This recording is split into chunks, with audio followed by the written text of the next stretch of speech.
कि जब आप ऐसा क्वेश्चन कर देते हैं ना जो कि ज्यादातर जनता ने छोड़ा हुआ है, तो उससे भी आपका परसेंटाइल बढ़ता है, वो भी आपके परसेंटाइल को इम्प्रूव करता है। ये जो एक भ्रम होता है कि ओवरऑल मार्क्स से ही केवल परसेंटाइल बढ़ता है, ऐसा नहीं है। आपका परसेंटाइल उन क्वेश्चंस को करने से भी बढ़ता है जो मेजॉरिटी जनता ने छोड़ा हुआ है। तभी बहुत से लोग नहीं कहते कि हमारे नंबर भी तो उतने ही थे जितने उसके हैं, तब भी उसका परसेंटाइल हमसे ज्यादा क्यों है, सब फ्रॉड है, उसने पैसे खिलाए होंगे।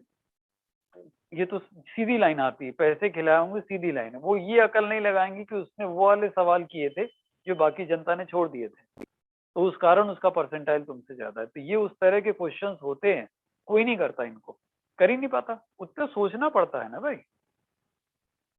होते सब एक एक लाइन में, जैसे ये वाला था, शिवम ने तो ऐसे हमने डायग्राम बनाया तो उन्होंने आंसर लिख दिया था H/3V1। तो एक लाइन लिख लीजिए जरा, फिर क्वेश्चन खत्म करिए। In this case we can apply the golden trick, in this case we can apply the golden trick because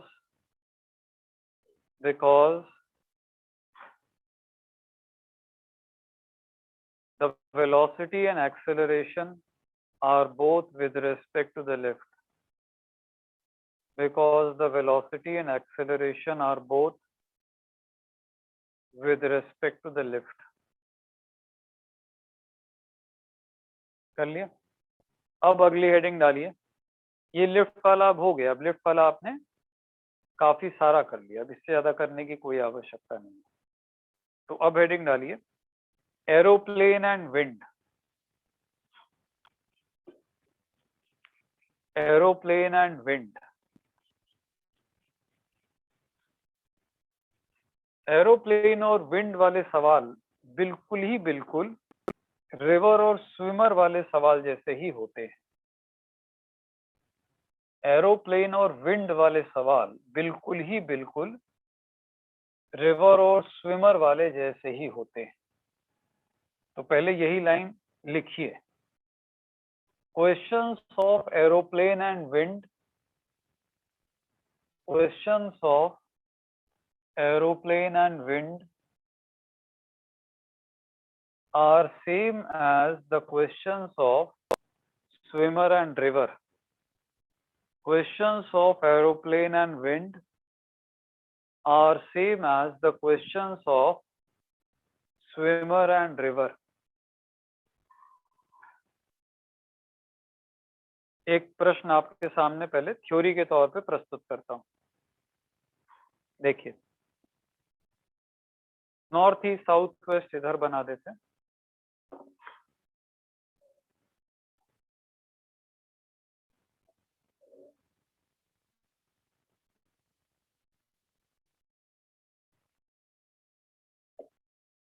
ध्यान से सुनिएगा। प्रश्न ये है कि विंड ईस्ट की दिशा में बह रही है और एरोप्लेन को एक शहर से दूसरे शहर जाना है, जिसमें कि ये शहर ए है, ये बी है, और ए जो है, ए से नॉर्थ जाना है बी की तरफ। विंड इधर आ रही है बी से।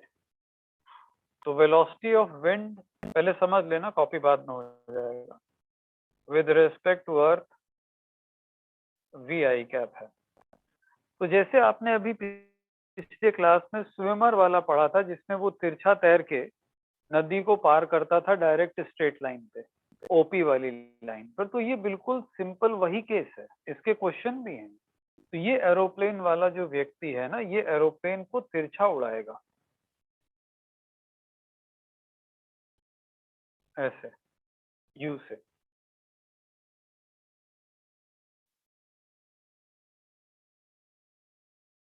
और ऐसे तिरछे तिरछे उड़ाते उड़ाते वो एंगल सेट रखेगा, वो ए से बी चला जाएगा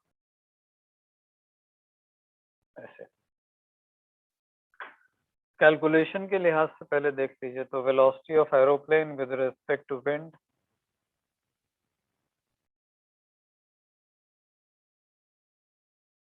ये आ जाता है -u cos theta I. Plus U sine theta J. ठीक है, दोनों वेक्टरों को अगर ऐड कर दीजिए तो आपको मिलेगा एरोप्लेन की velocity A for aeroplane with respect to earth, और ये होगा v minus U cos theta I plus U sine theta J. तो देखिए, मैंने आपसे एक लाइन बोली थी और उस लाइन को मैं एक बार फिर लिखना चाहूंगा कि u cos थीटा से उसने v को कैंसिल कर दिया। जब मैंने ये लाइन बोली थी तो मैं आपको ये समझाने का प्रयत्न कर रहा था कि वेक्टर से अगर करते हो, कोई बहुत अकलमंदी नहीं है जब चीज सीधे सीधे हो रही है, तो इसका जीरो होना अनिवार्य है, तभी तो वो वाई डायरेक्शन में जाएगा। तो जब मैं ये बोलता हूँ ना कि उसने u cos थीटा से v को कैंसिल कर दिया, तो मैं ये उम्मीद करता हूँ स्टूडेंट से कि वो समझ रहा होगा कि v is equal to u cos theta.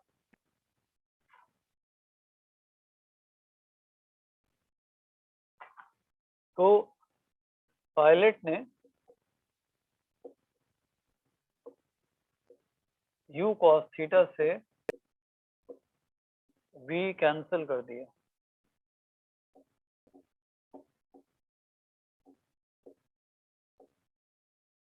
तो u cos theta equal to v, इससे cos थीटा की कंडीशन आ गई v बाई यू। अब जब उसको एक शहर A से दूसरे शहर B जाना था तो उन दोनों शहरों के बीच की दूरी L थी,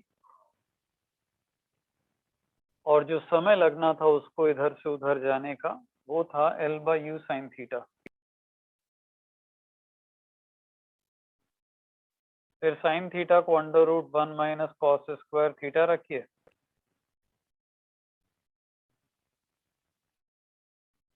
कॉस थीटा की जगह पर ऊपर से v बाई यू रखिए, मत करिएगा, सीधे आंसर लिख लीजिए, under root v square by u square, इस तरह से आ जाता है L अपॉन अंडर रूट। अभी और थोड़ा सा इसमें और इन्वॉल्व होने की आपको जरूरत है। तो क्या है इसमें, तो यार up stream down stream motion भी हो सकता है, वो है ना, रेजो में है वो क्वेश्चन, शायद ये तुम्हारे वाले के HLP में होगा, मेरे तो स्कैंड वाले में है। मैं भी कराता हूँ, पहले एक बार में एक काम कर लो ना पूरा, तब दूसरा कराएं। तुम पहला करे ना रहो, हम दूसरा शुरू करते हैं, देखो क्या हो जाएगी। ये कर लिया? चलिए अब देखिए जरा, जिस क्वेश्चन की पहले बेसिक क्वेश्चन की मैं बात कर रहा था,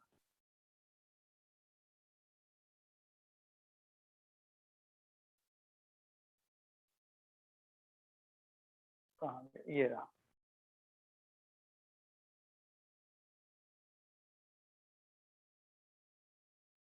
क्वेश्चन D4 है ये। An aeroplane has to go along the straight line AB, तभी मैंने AB ले लिया।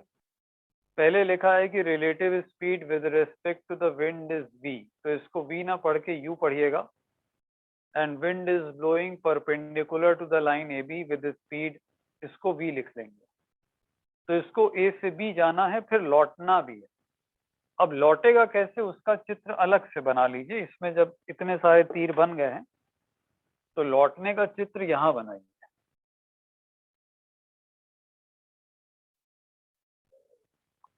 तो जब वो B से A आ रहा होगा तो बिल्कुल वैसे ही सोचो कि वो अपने u cos थीटा से इस v को कैंसिल कराएगा, तो वो ऐसे सेट करेगा।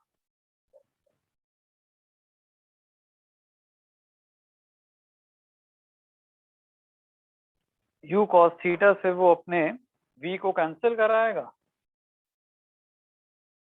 और u sin थीटा से b से a चला आएगा।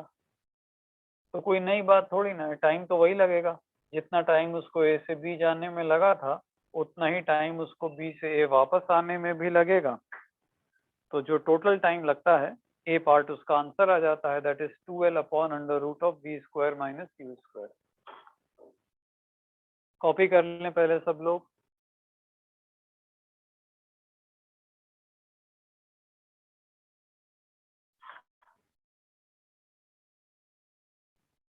अच्छा, u square minus v square होगा। Okay okay okay okay okay, I got it.